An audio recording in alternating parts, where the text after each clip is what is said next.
Hello बच्चों, आपका स्वागत है मेरे चैनल में। मैं Surendra Kumar, assistant professor dB college Kanpur.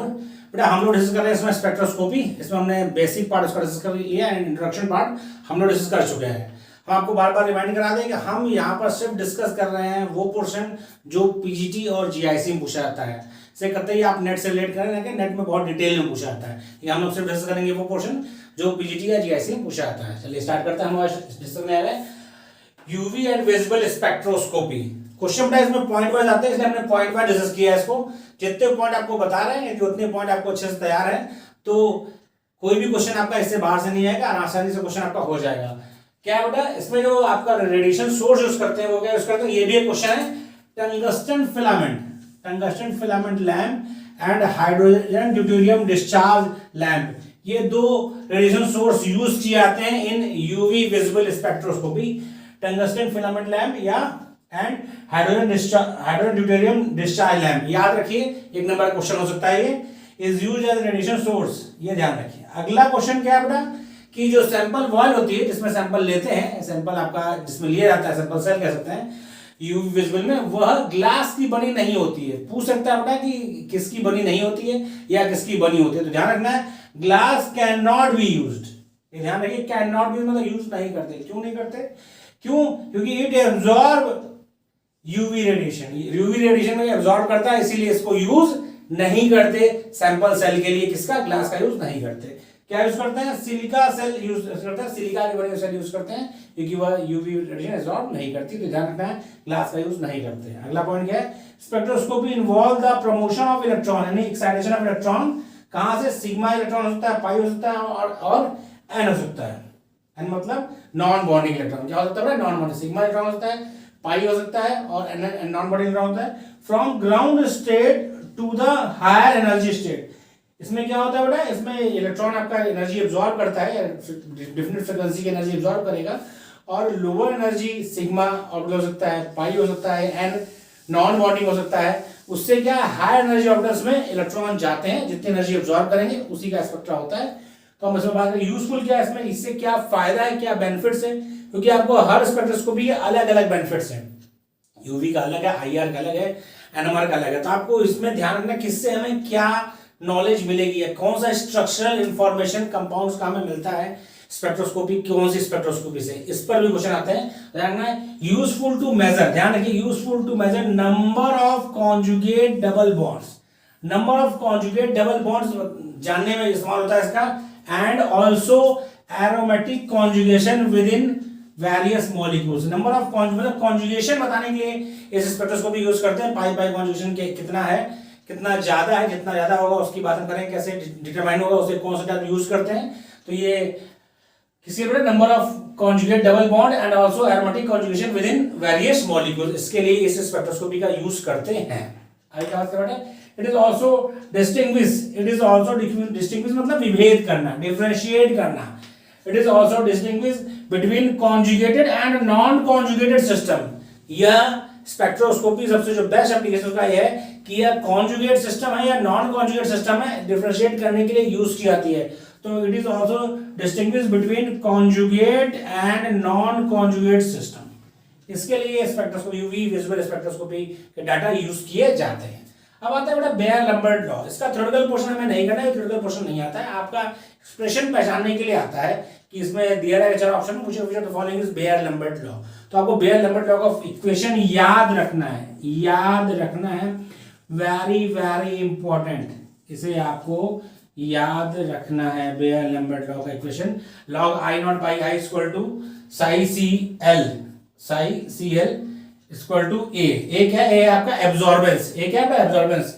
I not क्या? आई नॉट आपका इंटेंसिटी ऑफ इंसिडेंट लाइट, आई आपका इंटेंसिटी ऑफ ट्रांसमिटेड लाइट, सी क्या है? सी कंसंट्रेशन ऑफ सॉल्यूशन इन मोल पर लीटर, जो कंसंट्रेशन है सॉल्यूशन का वो क्या है? मोल प्रति लीटर में है। एल क्या है? Path of sample, usually 1 centimetre, जो सैंपल का पाथ है वो यूजुअली 1 सेंटीमीटर होता है।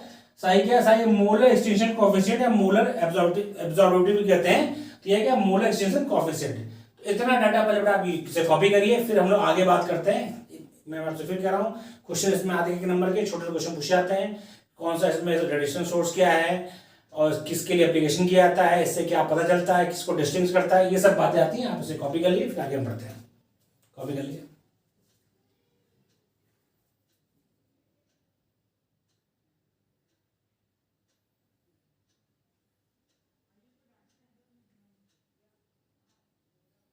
कॉपी कर लिया बेटा। अब हम बात करते हैं सिलेक्शन रूल की। क्या सिलेक्शन रूल, हर स्पेक्ट्रोस्कोपी का सिलेक्शन रूल है, सिलेक्शन रूल भी पूछे जाते हैं कि किसका क्या सिलेक्शन रूल है, तो वो भी ध्यान रखना है आपको। तो इसका क्या सिलेक्शन रूल है हम उसकी बात करते हैं। सिलेक्शन रूल आपको ध्यान रखना है।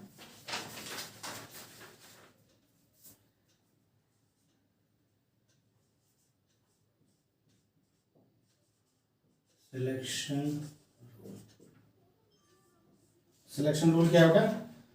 Transition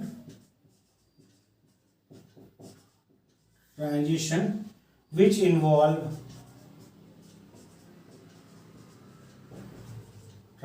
involve a change in the spin quantum number, बहुत ध्यान समझिएगा। Transition which involve change in the spin quantum number of an electron during transition मतलब ग्राउंड स्टेट से high energy, low energy state से हाई एनर्जी स्टेट में आता है, तो उसका होता है ट्रांजिशन। तो transition which involve change in spin quantum number of an electron during transition do not occur, वह नहीं होता है। यानी सिंगलेट से सिंगलेट में जाएगा, ट्रिपलेट से ट्रिपलेट में जाएगा, सिंगलेट से ट्रिपलेट में नहीं जाएगा, ये ध्यान रखना है। तो ये कह रहा है 10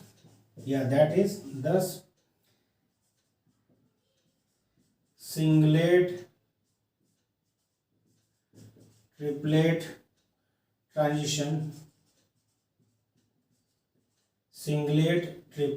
ट्रांजिशन आर फॉरबिडन मतलब नहीं होता, forbidden.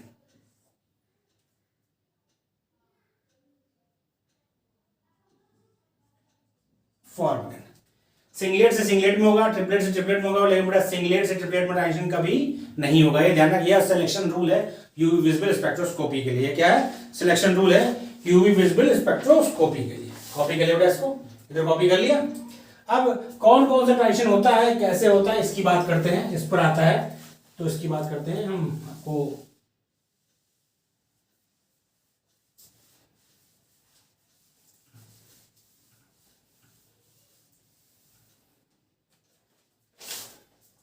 Types of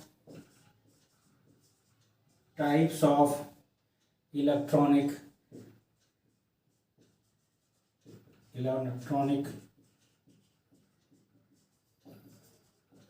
transition, types of electronic transition. यदि हम बात करें तो ये आपका एनर्जी है, एनर्जी बढ़ने का क्रम,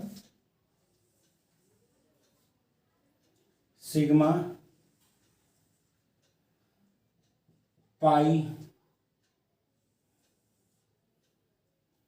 एन मतलब नॉन बॉन्डिंग इलेक्ट्रॉन,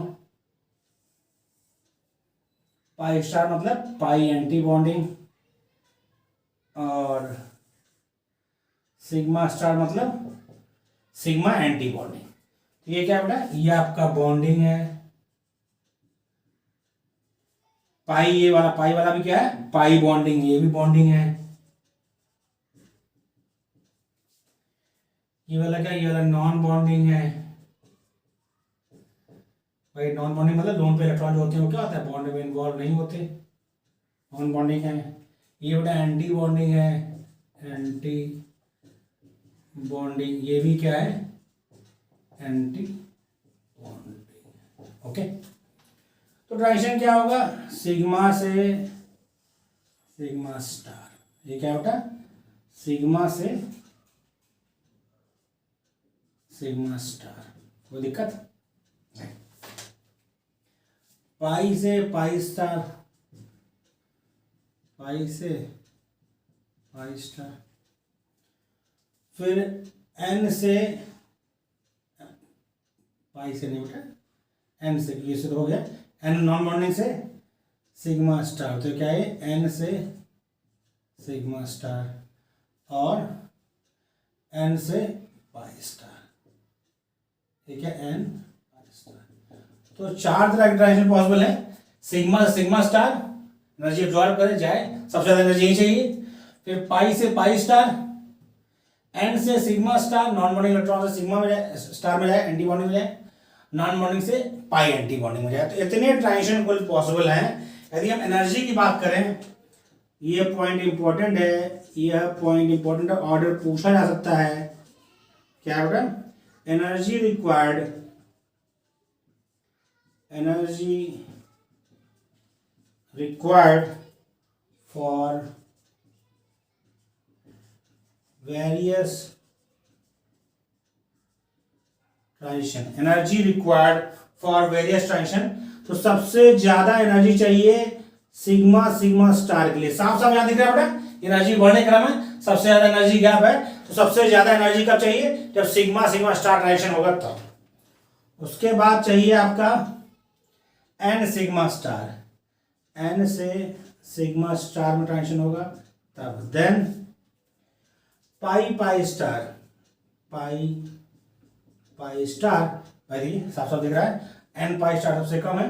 फिगर यदि आपको याद है तो फिगर से भी आप समझ सकते हैं किसमें ज्यादा नहीं चाहिए। भाई सीधी बात है, गैप ज्यादा है, यहाँ गैप, उसके बाद एन सिग्मा में गैप है, देन उसके बाद पाई पाई में, और एन पाई स्टार में सबसे कम एनर्जी कब चाहिए, जब एन पाई स्टार ट्रांजिशन होगा तब। ये बहुत इंपॉर्टेंट है बेटा, ये आपको याद रहेगा, ये भूल भी जाएंगे तो भी कोई दिक्कत नहीं, लेकिन यदि आपको क्रम याद है, sigma pi n pi star sigma star, तो आप आसानी से इसको याद कर सकते हैं।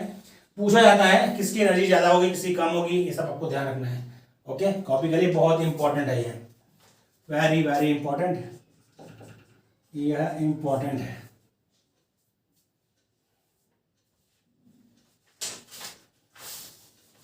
इधर कॉपी कर लिया बेटा, कॉपी कर लिया। अब एक नोट लिखिए, यह एक क्वेश्चन है, मैं नोट में लिखवा रहा हूं, मतलब से आपको याद रखना है क्या है, पॉइंट जहां से मिले उसको आपको ध्यान में रखना है। यह पॉइंट आपको ध्यान में रखना है, इसीलिए मैं नोट करके लिखवा रहा हूँ। क्या है बेटा, हाइड्रोजन बॉन्डिंग, क्योंकि ये सब हाइड्रोजन बॉन्डिंग वाले क्वेश्चन खूब आते हैं। Hydrogen bonding, hydrogen bonding shift the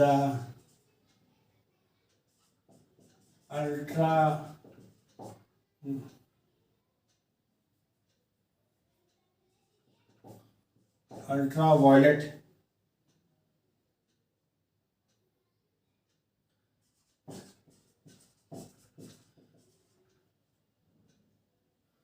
सही था, पहले कंफ्यूजन हो गया।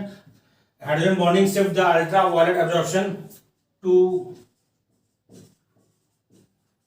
शॉर्टर वेव लेंथ, बहुत बहुत important. Hydrogen bonding shift ultraviolet absorption to shorter wavelength, बहुत इंपॉर्टेंट लाइन है, इसे आपको याद रखना है। हाइड्रोजन बॉन्डिंग से इफेक्ट पूछता है, क्या इफेक्ट होगा हाइड्रोजन बॉन्डिंग का, हाइड्रोजन बॉन्डिंग से एब्जॉर्प्शन क्या और शॉर्टर वेवलेंथ की तरफ मूव करेगा। हाइड्रोजन बॉन्डिंग हो रही है तो शॉर्टर वेवलेंथ की तरफ मूव करेगा। कॉपी करिए बेटा।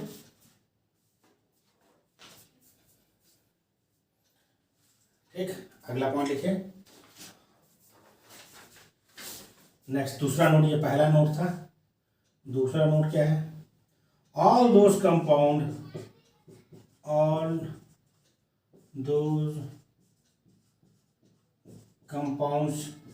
which absorb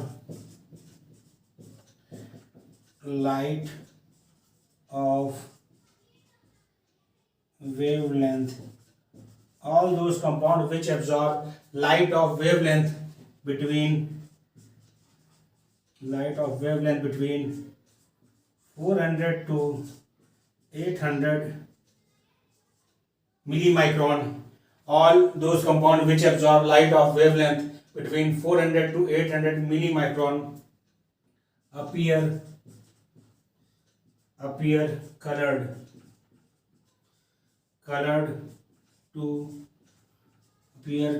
to human eye। यानी वो कंपाउंड जो लाइट एब्जॉर्ब करते हैं 400 से 800 मिली माइक्रोन की, वह ह्यूमन आइज को क्या कलर दिखाई देते हैं। ये पता है आपको, लेकिन ये पॉइंट दोनों आपको ध्यान रखना है कॉपी कर। अब आपको कुछ हम शॉर्ट नोट्स टाइप का लिखवा रहे हैं। जब आपने बीएससी का एग्जाम दिया होगा तो शॉर्ट नोट्स में ये पूछे जाते हैं, लेकिन इसके बारे में जानकारी आपको चाहिए, क्योंकि टेक्स्ट क्वेश्चन जो आता है यूवी विजिबल स्पेक्ट्रा से, उसमें ये सब पॉइंट्स आपको याद होने चाहिए। इसीलिए आपको कुछ पॉइंट्स लिखवाए जा रहे हैं, कुछ टर्मिनोलॉजी लिखवाई जा रही है जिसके बारे में आपको जानकारी होनी चाहिए। क्या है बेटा? Chromophore.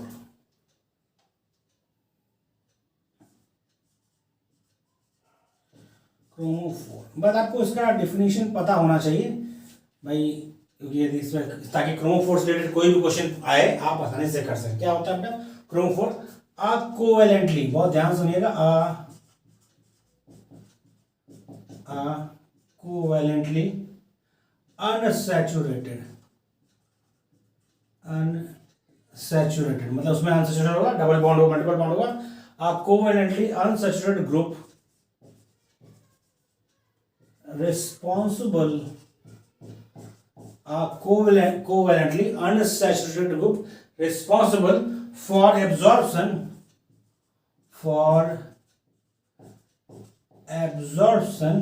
in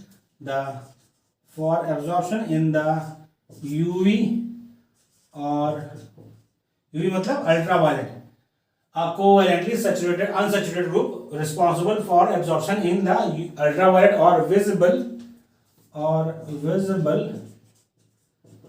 region is known as chromophore. A covalently unsaturated group responsible for absorption in ultraviolet or visible region is known as chromophore। ये ध्यान रखिए। और दूसरा पॉइंट क्या रखना है? A chromophore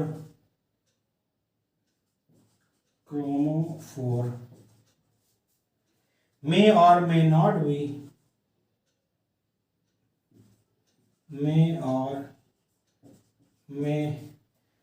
not impart color to the compound,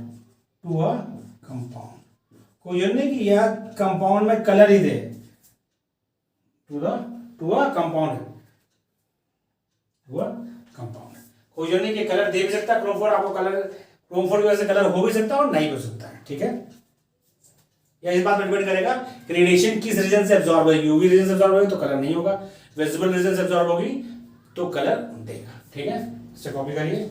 अगला term आपका है ऑक्सोक्रोम। हम इधर लिखेंगे, इधर कॉपी कर लिया बेटा, सेट कॉपी कर लिया। नेक्स्ट आपका जो पॉइंट है वह ऑक्सोक्रोम। ये बेटा आपने पढ़ रखा है, जब आपने यूवी विजिबल पढ़ा होगा, बीएससी सेकेंड ईयर में है ज्यादातर जगहों पर, बीएससी सेकेंड ईयर में है, जितने सिलेबस हैं ज्यादातर सिलेबस बीएससी सेकेंड ईयर में है, तो आपने ये टर्म सुने होंगे, कई बार पढ़ने में सुना होगा, दोबारा आप रिवाइज कर रहे हैं बस। Auxochrome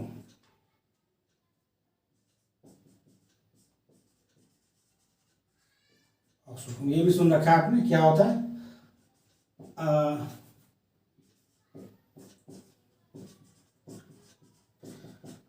covalently saturated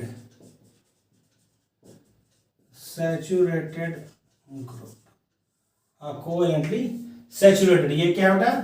covalently unsaturated और covalently saturated group which when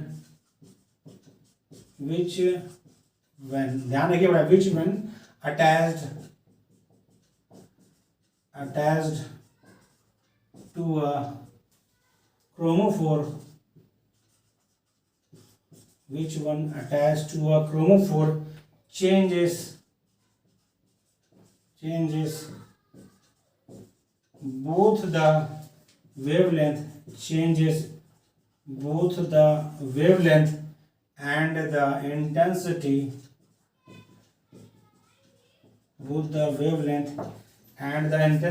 of the intensity of the absorption maximum, intensity of the absorption maximum is known as oxochrome, is known as oxochrome.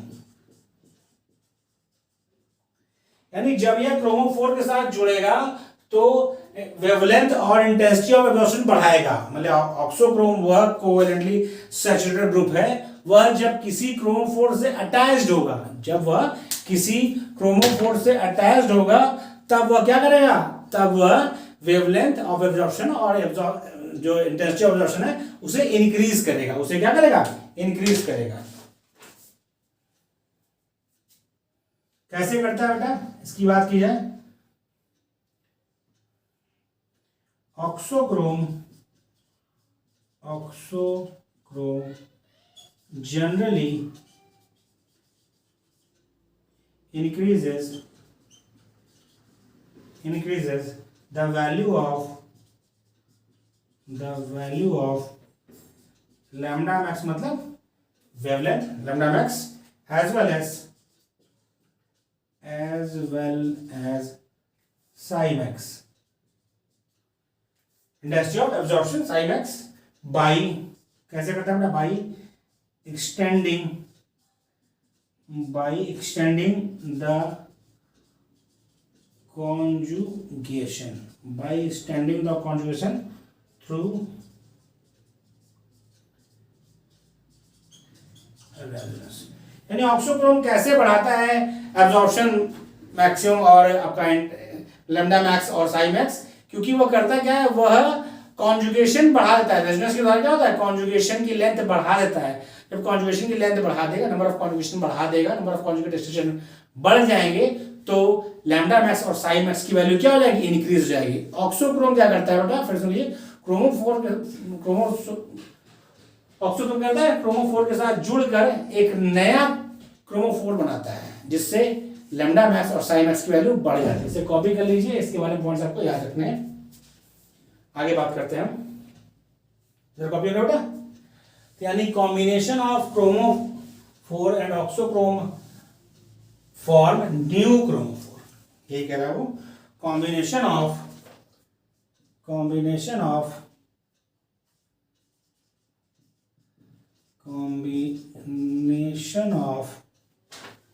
oxochrome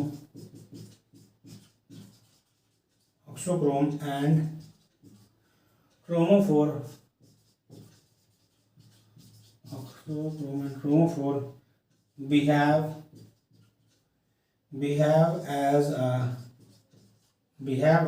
chromophore behave as a new chromophore, combination of oxochrome and chromophore behave as a new chromophore। Example देखिए, example benzene so lambda max 256 nanometre और psi max 200। Benzene whereas aniline show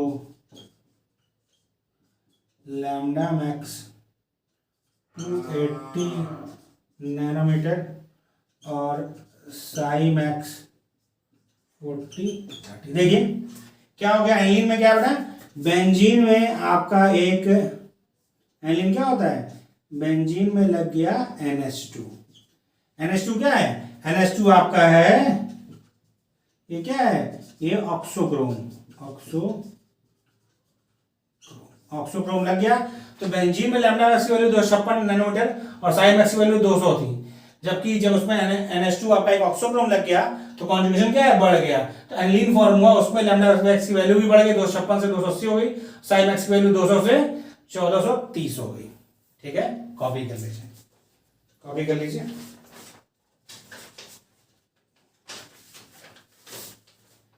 इधर copy कर लिया बेटा, ऐसा copy कर लिया,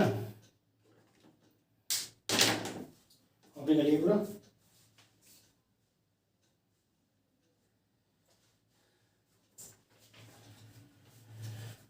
copy कर लिए अच्छे से, फिर इसके आगे बढ़ते हैं हम लोग। अब कुछ और टर्मिनोलॉजी सीखते हैं हम लोग, उस पर भी क्वेश्चन आते हैं, वो टर्मिनोलॉजी हम लोग सीखते हैं।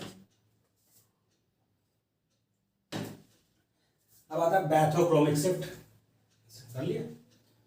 टर्म्स आपको याद रखने हैं, किसका मतलब क्या होता है, किसमें क्या वजह है, क्या रीजन है, ये सब पॉइंट्स आपको याद रहेंगे तो क्वेश्चन पूछा जाएगा तो आप कर सकते हैं।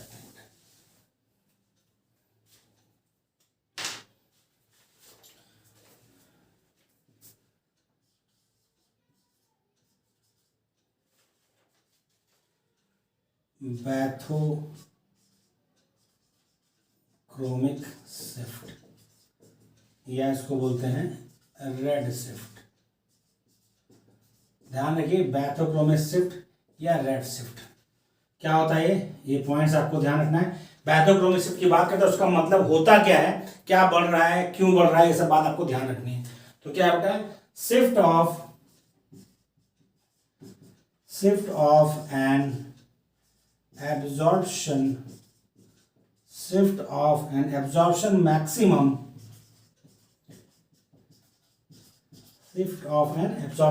in lambda max to a longer wavelength। बहुत ध्यान समझिएगा, to longer wavelength, absorption maximum का लॉन्गर वेवलेंथ की तरफ शिफ्ट होना कहलाता है बैथोक्रोमिक शिफ्ट। क्या कहलाता है, shift of an absorption maximum to longer wavelength is known as bathochromic shift या रेड शिफ्ट। ये ध्यान रखिए बेटा।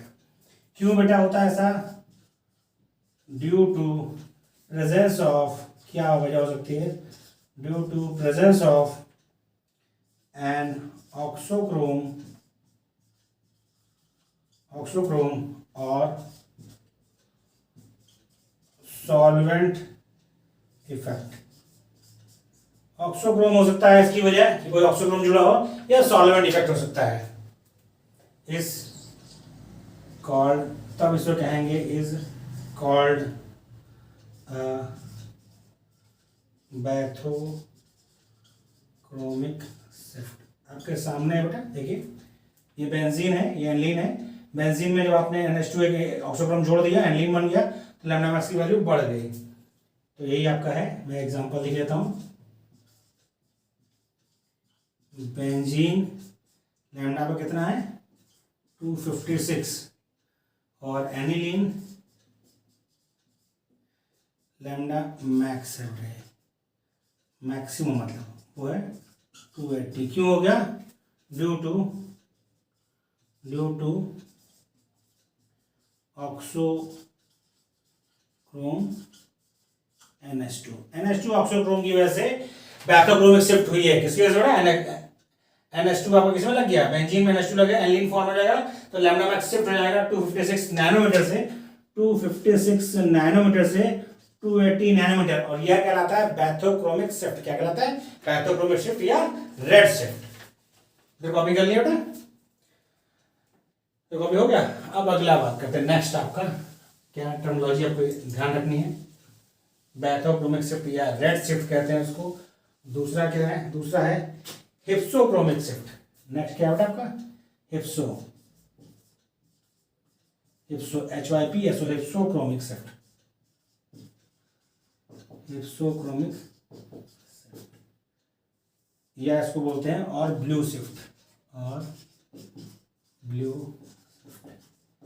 हिप्सोक्रोमिक शिफ्ट या ब्लू शिफ्ट। इसमें क्या होगा, यहाँ आपका लैम्डा मैक्स बढ़ रहा था, यहाँ पर क्या होगा, घटेगा। क्या बेटा, shift of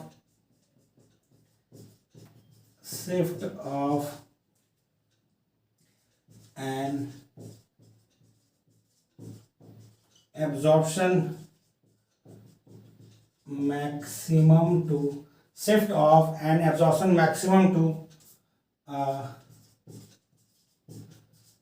shorter wavelength. Shift of absorption maximum to shorter wavelength is called hypsochromic shift.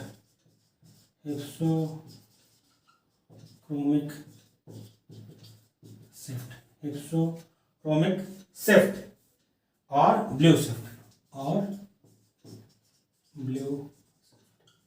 Hypsochromic shift और ब्लू शिफ्ट। क्यों हुआ बेटा, ऐसा क्यों होता है? This is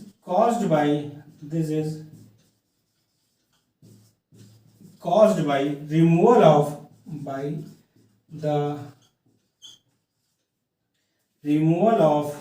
conjugation or change in solvent polarity, removal of conjugation और change in solvent polarity। जैसे एनिलीन का लैम्डा मैक्स है 280 नैनोमीटर। देखिए एनिलीन क्या होता है, आपको पता है एनिलीन क्या है?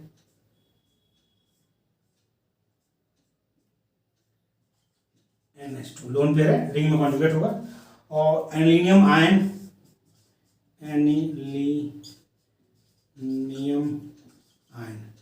इसका होता है लैम्डा मैक्स 254 नैनोमीटर। एनिलीन में होता क्या बेटा, इसमें जो आपका नाइट्रोजन था उसका लोन पेयर एक H+ जोड़ देता है, NH3+। तो बेटा क्या होगा, इसका लोन पेयर अब रिंग में, नाइट्रोजन का लोन पेयर अब रिंग में कॉन्जुगेट नहीं होगा, तो लॉस ऑफ कॉन्जुगेशन हो गया। यहाँ पर नाइट्रोजन का लोन पेयर रिंग में कॉन्जुगेट होता है, इसीलिए लैम्डा मैक्स की वैल्यू 280 nm थी।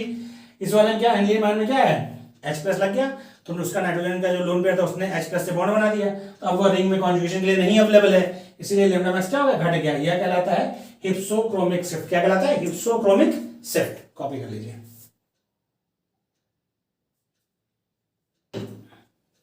इधर कॉपी हो गया बेटा, बेहतर तुम्हें कॉपी हो गया।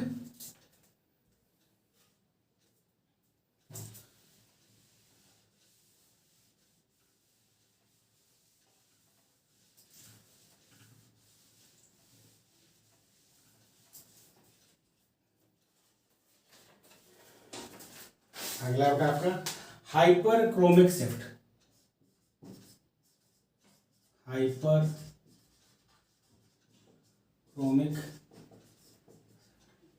हाइपरक्रोमिक शिफ्ट, ठीक है। ये क्या है?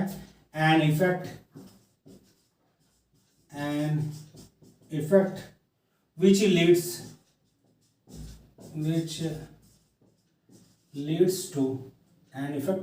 which leads to an increase in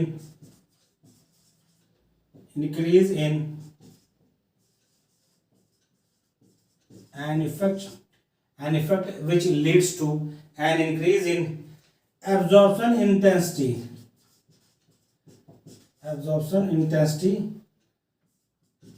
psi max is called hyperchromic effect या shift। hyperchromic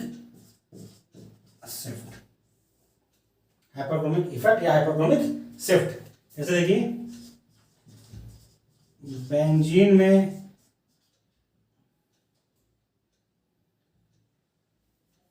साई मैक्स कितना था? 200 था। और एनिलीन में कितना था बेटा? एनिलीन में था साई मैक्स था कितना याद है? 1430। क्यों हुआ बेटा? ड्यू टू हाइपरक्रोमिक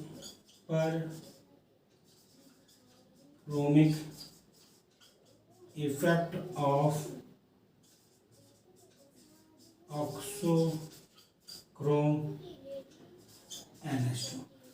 NH2 के इफेक्ट की वजह से क्या हो गया? साई मैक्स क्या हो गया बेटा? इंक्रीज हो गया। इसको बोलते हैं हाइपरक्रोमिक शिफ्ट। क्या बोलते हैं?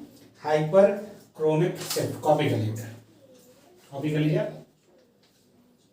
जब साई मैक्स बढ़ेगा हाइपरक्रोमिक शिफ्ट, जब लैम्डा मैक्स बढ़ेगा पैथोक्रोमिक शिफ्ट, लैम्डा मैक्स घटेगा हिप्सोक्रोमिक शिफ्ट। तो आपको ध्यान रखना है किसमें क्या करें, टर्मिनोलॉजी में कंफ्यूजन होता है, इसलिए टर्म अच्छे से समझना है, इधर कॉपी कर लिया बेटा। अब थोड़ा और बचा है, एक आपका इफेक्ट और थोड़ा सा सॉल्वेंट का contribution.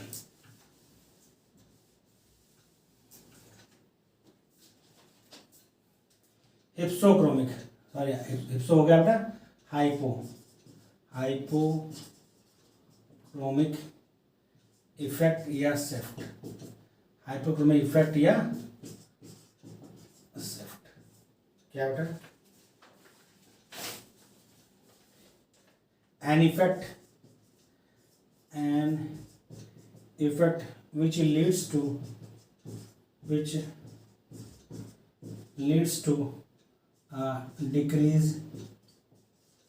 decrease in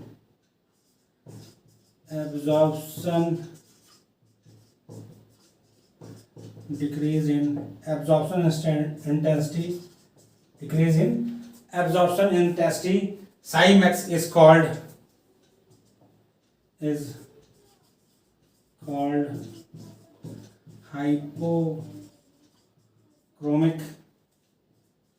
hypochromic effect या shift, hypochromic effect या shift क्यों होता है? caused by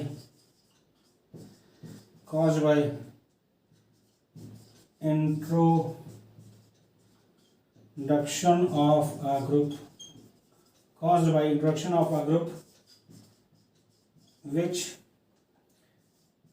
distorts the chromophore,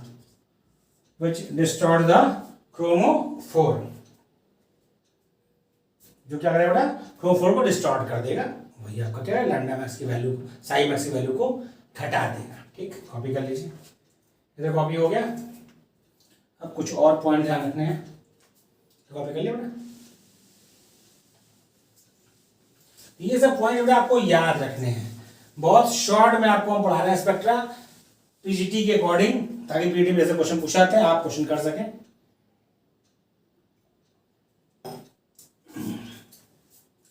अब कुछ नोट लिखिए।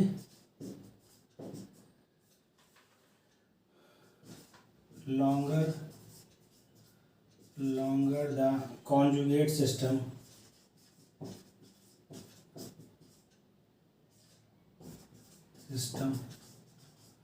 longer the conjugate system, the higher the value of psi max and lambda max and psi max। जितना ज्यादा कॉन्जुगेशन होगा लैम्डा मैक्स और साई मैक्स की वैल्यू उतनी ज्यादा होगी। दूसरा क्या है? Compounds with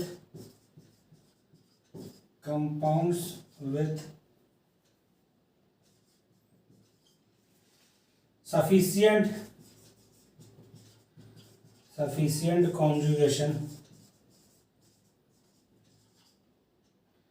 absorb in the visible region। और लास्ट नो क्या है? तीसरा, on increasing polarity of solvent, बहुत इंपॉर्टेंट है बेटा ये पोलैरिटी वाला। on increasing polarity of solvent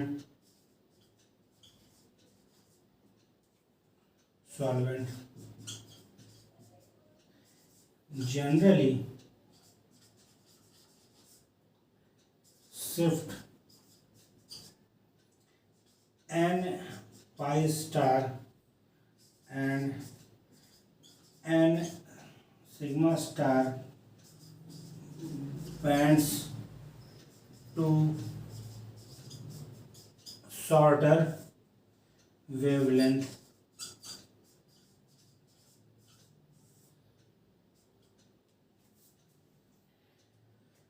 copy.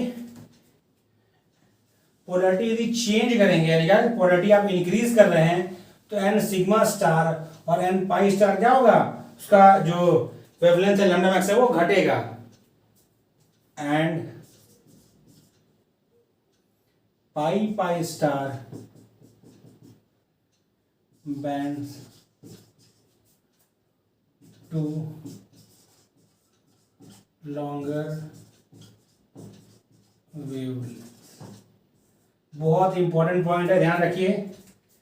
N pi star and sigma star का जो बैंड होगा वो सॉल्वेंट पोलैरिटी बढ़ाने पर लैम्डा मैक्स की वैल्यू डिक्रीज करेगी, और पाई पाई स्टार का जो बैंड होगा सॉल्वेंट पोलैरिटी बढ़ाने पर उसका लैम्डा मैक्स की वैल्यू बढ़ेगी। यह पॉइंट बहुत इंपॉर्टेंट है, थर्ड वाला। On increasing polarity of solvent is generally shift n pi star and sigma star bands to shorter wavelength, lambda max घटेगा, and pi pi star bands to longer wavelength, lambda max बढ़ेगा। यह point आपको ध्यान रखना है। 3 note लिखवा रखा है, कॉपी कर लीजिए। अगली मुलाकात में हम लोग पढ़ेंगे अब IR। ओके, कॉपी कर लीजिए।